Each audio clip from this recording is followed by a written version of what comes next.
Today we're going to be talking about great excuses for missing work. Look, we know that you're probably sick, but if you already used that excuse recently, here are some new and foolproof excuses of missing work. My name is Don PIPIN, and I am an executive and HR leader for Fortune 550 companies and startups. Zippia has asked me to present to you. So now I'm here to guide you on your career path in the name of Zippia and help you write the best resume, get a job interview, and get hired. If you want to read more, please visit us on zippia.com. So let's just get right into it. So there are good reasons and there are bad reasons for calling in sick to work. Bottom line is we all need days off. Maybe it's a mental health day. Maybe you're actually sick. Maybe your child is sick. There are so many reasons why you may need to call off sick to work. But what's critical is that if you're finding yourself wanting to call in sick to work every day, well, there's an underlying issue there, and you might want to look into seeing what's going on because that's not right. So let's start off with the good. So number one, personal illness. I know this sounds, I'm sick, but if you're too ill to get out of bed and do your job and it's unexpected, it's completely acceptable to call into work. Better yet, if you have something that's potentially contagious, you're risking everybody else in the workplace to get sick too. So you want to make sure that if you're not feeling well, please take the time off to make sure that you can deliver your full self. So if you're working with clients, that you're able to deliver the best work to them. If you're working with customers, you're able to deliver good customer service. If you're working with internal teams, you're able to be a good part of the functioning team to get things done. So don't hesitate to reach out to your boss if you feel ill. The second reason is maybe you have a scheduled appointment.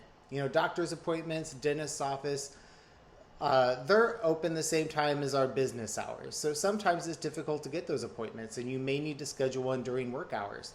It's just if you do that, make sure that you let your manager know ahead of time. So as soon as you schedule that appointment, send them a message and let them know that you're going to need that time off. So whether it's leaving early to get to the appointment, coming in late to get the appointment, or if it's a situation where you're going to have to travel quite a distance, then maybe you need to take the full day off, but at least let your employer know ahead of time. Number three, you have a family or home emergency. An emergency, by its very nature, is unexpected and urgent.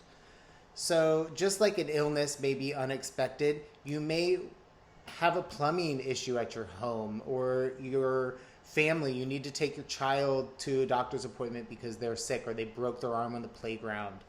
So if you have an issue that constitutes as an emergency, let your employer know as soon as possible that you're going to need to miss work. There's varying degrees of seriousness when it comes to emergencies. So if you're dealing with a death of a loved one, for example, versus a water break, you're going to need more time depending on the emergency. So it's important that you don't make up a fake emergency. And number four, unexpected circumstances that are out of your control. This is anything that is potentially preventing you from going into work and you didn't plan it. So maybe you were on a trip and your flight got canceled and you're no longer going to be in the office the next day. These are situations that you could not anticipate happening or you didn't expect to be happening. Situations where you could have planned around the circumstance, such as your car running out of gas on the highway or your alarm malfunctioning, should really be used with extreme caution. It is understandable that this happens once in a while, but it will reflect poorly on your work ethic if it happens multiple times. So keep in mind, while you may need to work from home in these circumstances or arrange for some other way of completing your day's work, Don't use the unexpected circumstance excuse more than a couple times, as these occurrences are typically quite rare. And number 5, you've worked hard to earn it. This is perhaps the only circumstance where missing work is a positive situation for you and your employer, and it requires a bit of planning and dedication.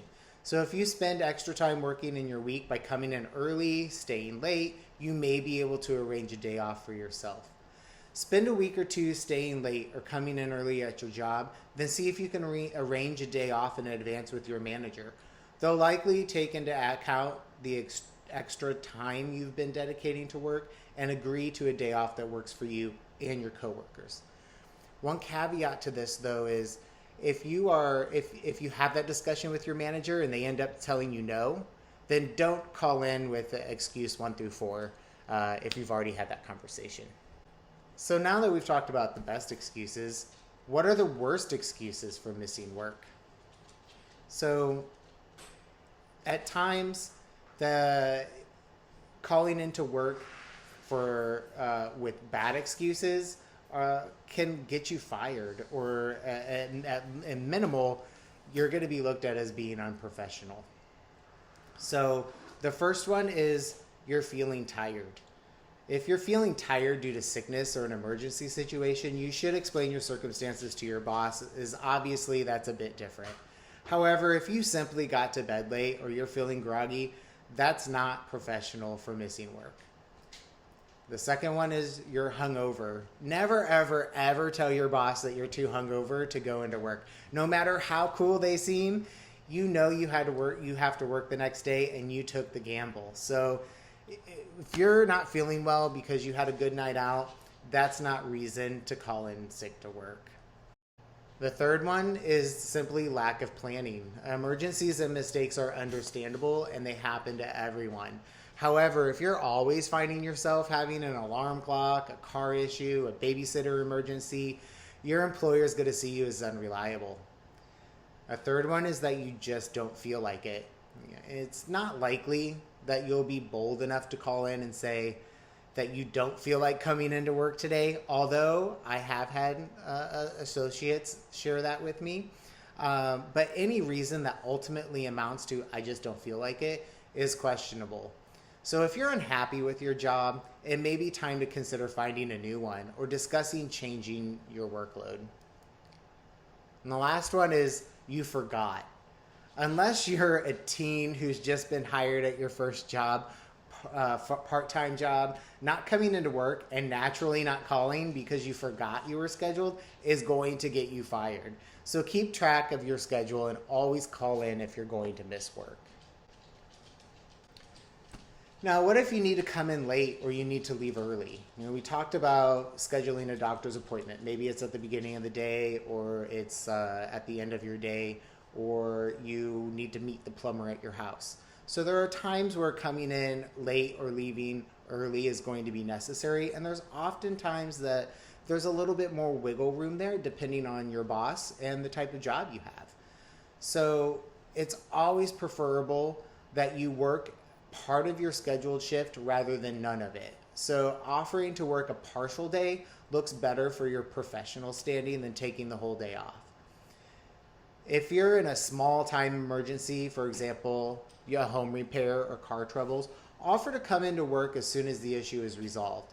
The situation may not be fixed in time for you to go in, but even making the offer makes you seem more dedicated to your job. Once I had an example here where I left the house and had my phone with me, but didn't have my keys. And so I called my boss and I said I have to wait for the locksmith to come open my door so I can grab my keys, but I will be in as soon as I can. And unfortunately, this was literally the second week on the job, and I felt horrible. Thankfully, my boss was very understanding, but these things happen. So as long as they're not happening on a regular occurrence, it's fine. Just offer to still come in even for these small inconveniences.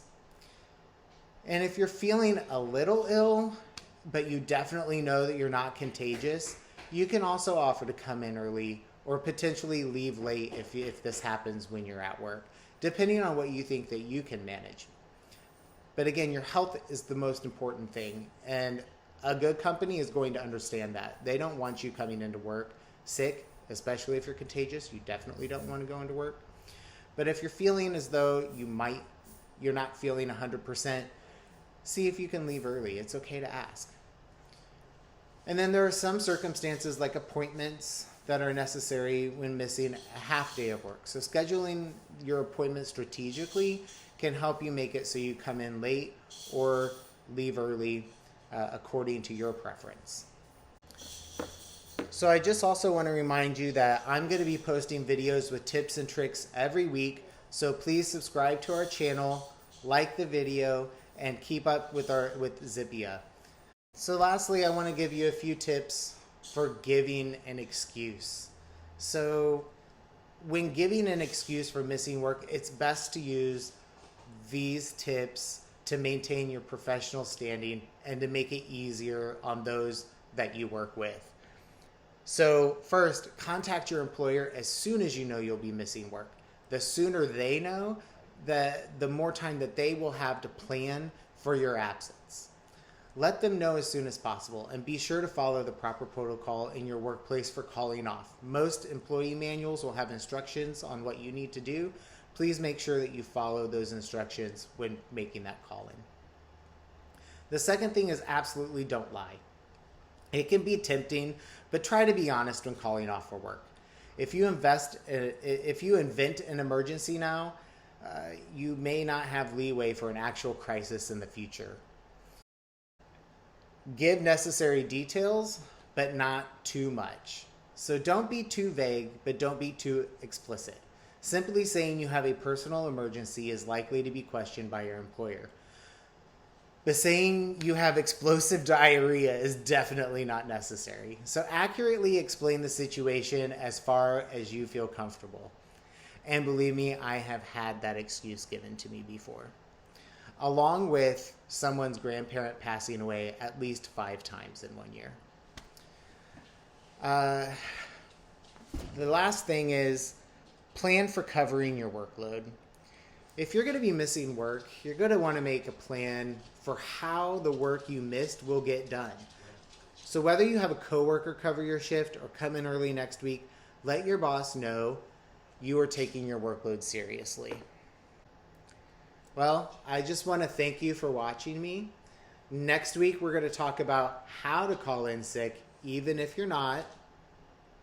But just to remind you, you can also visit the link in the video description for reading more about the topic that we discussed today.